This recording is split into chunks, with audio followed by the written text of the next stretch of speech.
Oi gente, meu nome é Christian Dunker, eu sou psicanalista, professor do Instituto de Psicologia da USP e eu tenho um canal no YouTube, o Christian Dunker, onde eu respondo perguntas sobre psicanálise, sobre filosofia, sobre psicopatologia, cinema, política.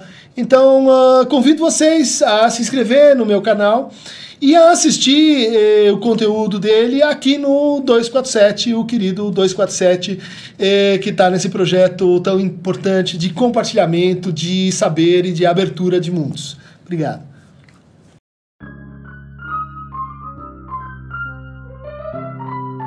Bem-vindos ao nosso canal YouTube, neste Falando Nisso de hoje, com uma pergunta de Cíntia Ozaki. Professor, o senhor poderia falar sobre esquema L? Agradeço profundamente pelo canal. E também de Márcio H. Professor, gostaria de entender melhor sobre o esquema Z e a diferença entre o pequeno e o grande outro. Obrigado.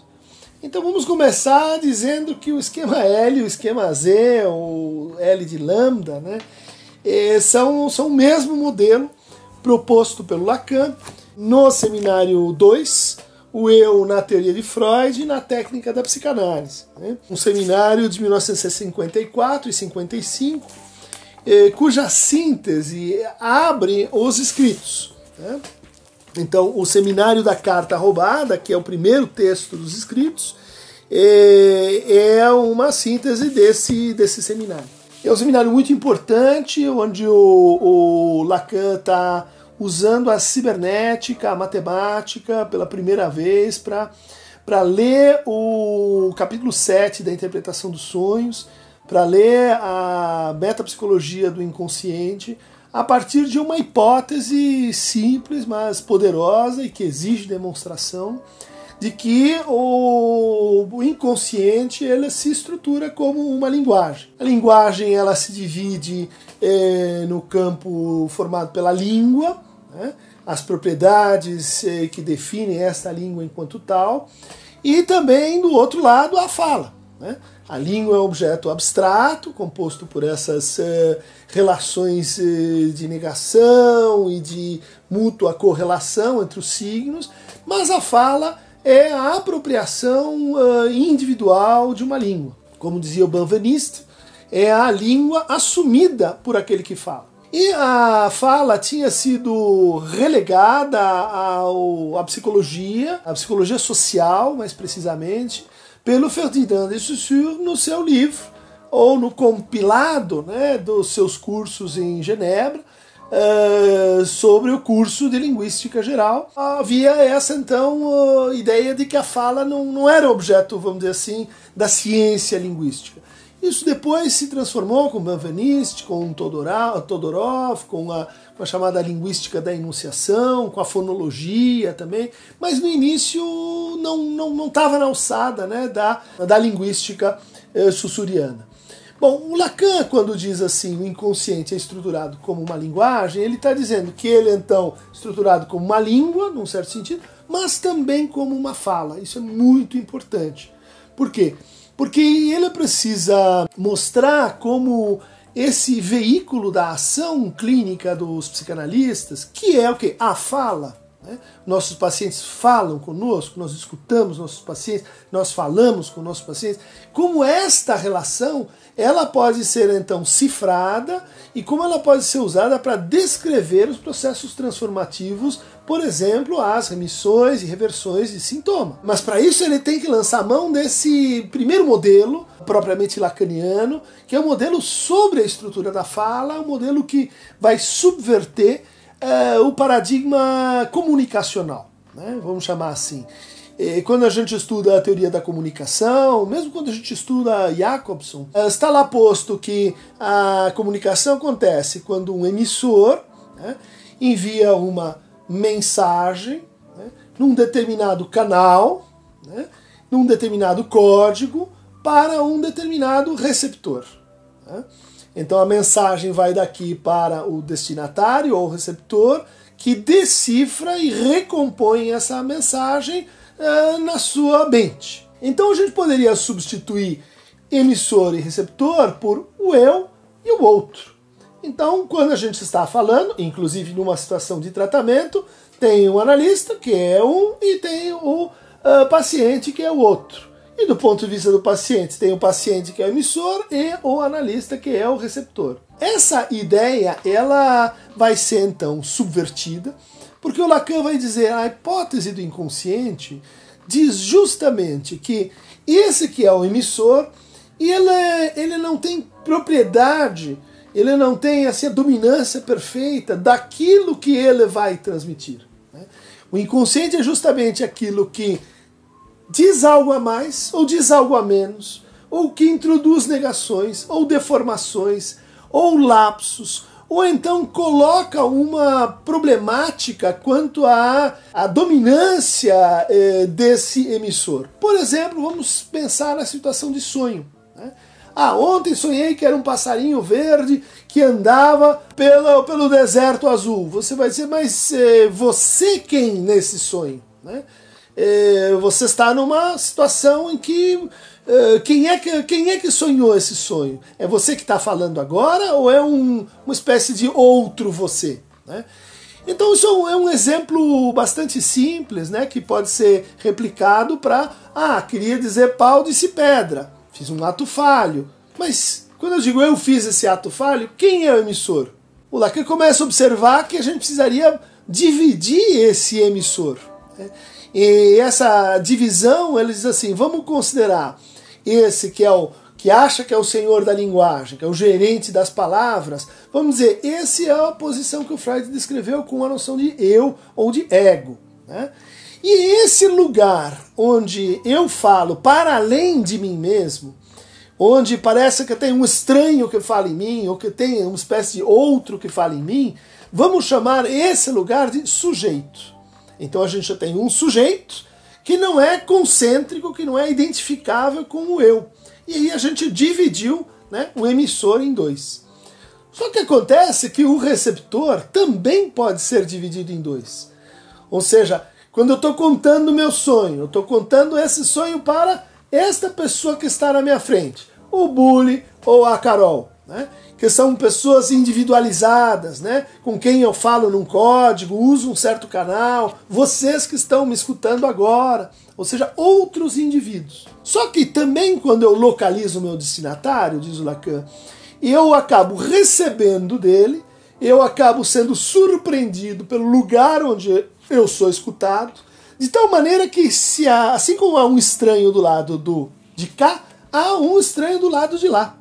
E no limite, esse que me escuta e a quem eu me dirijo, não são essas pessoas, né, individualizadas, mas é o próprio campo da linguagem no seu conjunto. A esse campo da linguagem, como esse tesouro de significantes, como esse que está em cada um de nós, mas que ao mesmo tempo está além de cada um de nós. E ela vai chamar então de grande outro. Né? O grande outro como campo simbólico, como uma espécie assim, de inteligência, né?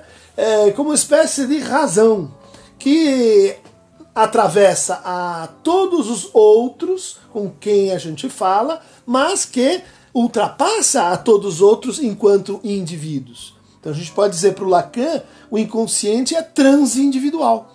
Para o Lacan, o inconsciente é um lugar simbólico. Feita essa distinção, né, a gente teria que cruzar essa distinção com os dois registros, né, da experiência humana que o Lacan está tematizando aqui. Um é o registro simbólico, né, da linguagem, das regras que organizam as nossas trocas simbólicas, as trocas simbólicas, por exemplo, do mito, das relações de parentesco, da economia, daquilo que o quê? Que pré-organiza as nossas relações. Isso está do lado do simbólico. Do lado do imaginário estão justamente as individualizações, as imagens, aquilo que fornece a cada um uma identidade, uma posição específica. O que diz o esquema L, também chamado esquema Z? Né? Diz que a mensagem sai da posição do sujeito e dirige-se para a posição do outro imaginário. Né? Ou seja, quando eu falo, Eu falo de um lugar de sujeito que ainda não sei qual é, mas eu falo com outro que eu mais ou menos determino, que são esses a quem eu dirijo a minha mensagem. Então a mensagem sai do sujeito, chega a este pequeno outro imaginário, e desse pequeno outro imaginário eu calculo minha própria posição enquanto eu, enquanto moi, enquanto eu imaginário, né? Então é do lugar que eu estou falando e que eu não sei de onde é, que eu, na minha relação com esse outro imaginário, me posiciono também imaginariamente. Então a gente está marcando aqui que, em vez de haver uma perfeita comunicação, há uma espécie de mal-entendido. A ideia de que a comunicação flui perfeitamente é uma ideia imaginária.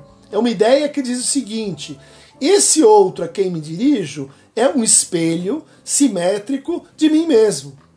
De tal maneira que eu poderia substituir essas posições. Por isso que no esquema da página 307 da edição em português, o Lacan chama essa posição de A, outro, pequeno outro, e de A, o moi ou eu. Né? Ou seja, nós podemos nos equivaler um ao outro. Nós nos compreendemos. Nós somos substituíveis um em relação ao outro. Eu posso assumir o ponto de vista do outro. O outro pode assumir o meu ponto de vista. Toda esta relação, então, de compreensão, que o Lacan vai criticar muito, ele vai dizer assim, é uma relação imaginária. Porque, no fundo, o outro é outra pessoa. Você só se coloca no lugar dele. Você só acha que ele é parecido com você. Mas, na verdade, conforme a gente vai aproximando, vão aparecendo o quê? Diferenças. E conforme a gente vai distendendo, vão aparecendo semelhanças que de perto elas não são perceptíveis. Né? Então esse é o registro imaginário, né? Que vai ser associado então pelo Lacan com a compreensão e com também a resistência ao inconsciente. Quanto mais esse eixo funciona, menos o inconsciente participa, menos eu escuto o inconsciente e menos, portanto, eu me localizo enquanto sujeito. Como é que vai acontecer, então, a verdadeira experiência de escuta, escuta transformativa, aquela que se espera de um analista, aquela que faz com que uma análise seja uma experiência de produção de um sujeito. Mensagem sai do sujeito, chega ao outro imaginário, do outro imaginário posiciona o eu, mas ela prossegue nesse arco que chega até o grande outro. Quando a mensagem chega até ao grande outro, ela sofre uma mutação. Lacan diz assim, existe uma inversão. O outro inverte a mensagem. E deste lugar invertido, ela é reenviada para a posição do sujeito. Então, uma síntese do esquema L é o sujeito recebe a sua própria mensagem invertida desde a posição do outro. E esta recepção, ela traduz a operação clínica chamada interpretação. Quando eu interpreto, eu não estou entendendo o meu paciente, eu não estou me fazendo entender, eu não estou produzindo um sentido que seria assim o mesmo para mim e para ele. Mas eu estou fazendo valer um sentido conexo, um sentido ambíguo, um sentido que esse sujeito não consegue reconhecer, justamente me servindo dessa posição do outro, né? E cruzando o eixo imaginário da resistência e devolvendo essa mensagem para a posição do sujeito. Quando isso se dá, a gente tem uma interpretação, e a interpretação posiciona esse sujeito e permite que ele reconheça o desejo inconsciente que estava na sua mensagem original. De tal maneira que então a gente vai ter uma nova definição aqui do que é o inconsciente. O inconsciente não é um depósito de experiências infantis, mas ele é o discurso do outro. Né? Quando a gente está na nossa relação cotidiana, a gente só quer saber, né, do discurso do pequeno outro, quer se fazer entender, isso é muito importante. Mas quanto mais a gente investe nesse eixo, mais a gente, ao mesmo tempo, oclui, nega o retorno dessa mensagem desde o inconsciente, e, portanto, a gente não escuta o nosso inconsciente, e, portanto, a gente não escuta o que são os desejos que estão ali se articulando em estrutura de linguagem. Bom, o que a gente tem nessa circulação é um grafo, no sentido matemático do termo, né? É um grafo que ele é construído a partir de uma torção. Vamos imaginar aqui que estávamos com a nossa situação inicial, onde a gente tem, de um lado, o imaginário, né? Então, o outro imaginário e o eu imaginário, né? O pequeno outro e o eu imaginário. E neste lado nós estávamos com o sujeito na sua relação com o outro, com o inconsciente. O que a estrutura da fala faz? Ela aplica uma torção a essa relação, de tal maneira que o sujeito que estava nesse lado, ele passa para o lado de lá. E o objeto que estava nesse lado passa para o lado de cá. Isso cria, então, uma circulação determinada pela lógica do significante. De onde o Lacan teria tirado essa ideia? Isso é muito interessante. Uma hipótese para isso vem justamente de um texto de um antropólogo chamado Lévi-Strauss, que no capítulo 7 de Estruturas Elementares de Parentesco tem um artigo chamado As Estruturas Sociais no Brasil Central e Oriental. Vejam só, o Brasil, os nossos índios, os Bororos, os Xerente, os Canela, e o Lévi-Strauss está estudando a estrutura de parentesco desses povos brasileiros. Vou sintetizar aqui, e ele diz assim, olha que interessante, esses indígenas, eles têm mitos que falam sempre de três clãs originários, né? De três totens distintos. Mas para a gente entender o sistema de troca, de casamentos cruzados, de casamento com o primo materno ou com o primo paterno, a gente precisa levar em conta que são 4 grupos que trocam então as mulheres entre si. E olha o desenho que ele apresenta para descrever a estrutura de parentesco entre os Bororo e os Xereus. E é o mesmo grafo que o Lacan vai usar, né, em 54, 55, esse texto do Lévi-Strauss é de 1952. Isso tem um valor importante na tentativa que o Lacan está levando a cabo de fundamentar a psicanálise nas ciências da linguagem, né? E ele vai dizer assim, olha, no seu parênteses do parênteses, que é um desenvolvimento feito em 1966, é um acréscimo à teoria da estrutura da fala. Ele vai dizer assim, olha, a gente pode formalizar algumas propriedades dessa estrutura em grafo, né? E para isso, e eu vou aqui resumir, a gente poderia recorrer a um esquema baseado no seguinte. Considerem uma série formada aleatoriamente. Por exemplo, uma moeda, né? Uma moeda que se der cara, eu ponho mais. Se der coroa, eu ponho menos. E eu vou atirando essa moeda e formando uma série, portanto, totalmente aleatória. Mais, menos, mais, menos, mais, e assim indefinidamente, né? Então a gente pode olhar para essa série e dizer, olha só como ela representa esse ideal, essa proposta que a gente faz a nossos pacientes, e talvez seja a única regra, ou a regra mais importante do tratamento, que é a associação livre. Ou seja, diga tudo o que vem à sua mente, sem crítica, sem juízo, sem se envergonhar, o que o outro vai achar, olha aí o pequeno outro, né? Como você vai me julgar, o que você quer me ouvir, quer dizer, retirar essas resistências e falar francamente, sinceramente, aquilo que te ocorre. Isso vai gerar, então, uma série aleatória, né? Ou quanto mais aleatória, melhor. Não é verdade que a gente, o tempo todo, está nesse grau máximo de aleatoriedade, mas justamente nos pontos ocluídos, nos sintomas, nos sonhos, naquele momento em que a pessoa diz, puxa, não me ocorre nada, vem um branco. Justamente nesses momentos, o Freud dizia, aplique-se a técnica da associação livre. Nesse momento, pergunte para o paciente, o que vem, primeira coisa, à sua mente? Ah, mas eu esqueci o nome daquele autor. Não importa, me diga qual o nome do primeiro autor que vem logo em seguida. E se o paciente cumpre esse propósito, a gente vai construindo essa série aleatória. Seguindo ainda o procedimento estrutural do Lévi-Strauss, a gente poderia produzir uma matriz simbólica sobre essa série.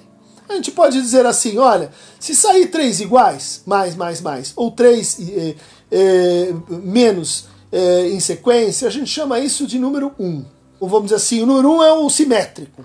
Se sair uma combinação simétrica invertida, né?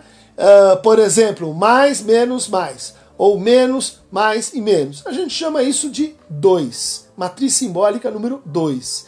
E se sair algo assimétrico, tipo menos e mais, ou mais e menos, a gente chama isso de número 3. Tudo bem? Então vamos pegar aquela nossa série, né, aleatória, e vamos cruzá-la com esses 3 registros que são, no fundo, que arbitrários. O simbólico é arbitrário. O simbólico ele é uma regra que a gente vai construindo, né, de uma maneira assim, sem ter semântica específica no início. De tal maneira, então, que a gente pode traduzir a série inicial, que era mais, menos, em 1, 2, 3, 1, 2, 3, 1, 3, e assim por diante. Tá? Isso nos daria, então, o quê? Que bom, o aleatório mais o arbitrário só pode dar em arbitrário, né? Ou enfim, nenhum padrão vai surgir daí. Bom, mas no caso do grafo, no caso da análise em grafo, das possibilidades de transição, né? Do 1 para o 2, do 2 para o 3, do 3 para o 1, vai surgir uma lei. Né? Vai surgir uma lei que é uma lei matemática. Né? E essa lei vai dizer o seguinte, a gente nunca passa do 1 para o 3 sem passar pelo 2. E a gente nunca passa do 3 para o 1 sem passar pelo 2. E mais, um número par de 2 é necessário para você passar do 1 para o 3. E um número ímpar de 2 é necessário para você passar do 3 para o 1. São regras matemáticas que surgem a partir do matriciamento simbólico do imaginário, do aleatório. Então, com essa demonstração, o Lacan está tentando dizer assim, o inconsciente não é o errático, não é o irracional, o inconsciente não é desprovido de leis, mas ele possui certas regularidades.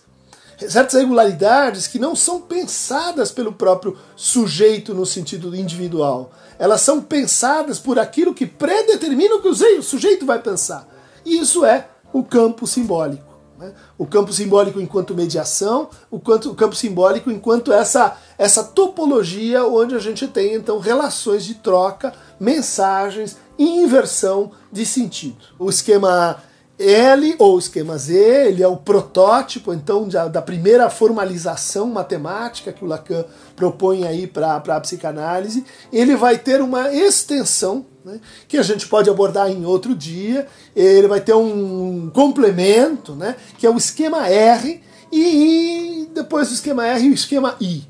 Ou seja, quando ele vai tentar pensar o que acontece comparativamente com a fala na neurose e na psicose. Em vez de usar o argumento psiquiátrico de que na psicose a gente tem uma perda de realidade e de que, bom, então a gente tem que levar de novo o paciente a entrar em contato com a realidade, ele vai dizer, não, a psicose não é uma perda da realidade nesse sentido, da realidade empírica. A psicose é uma outra experiência de fala, é uma outra montagem de relação de fala.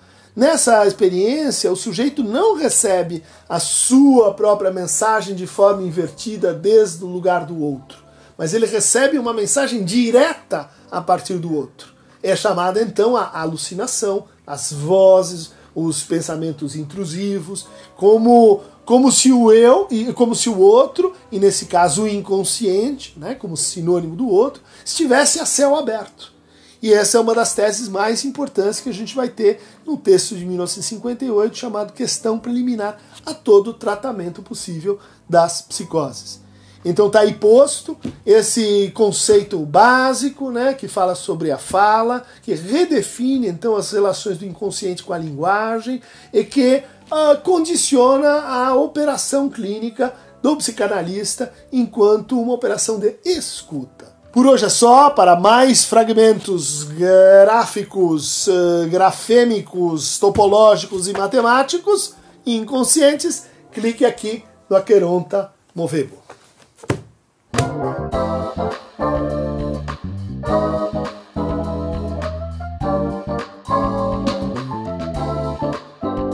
Você acha que você consegue?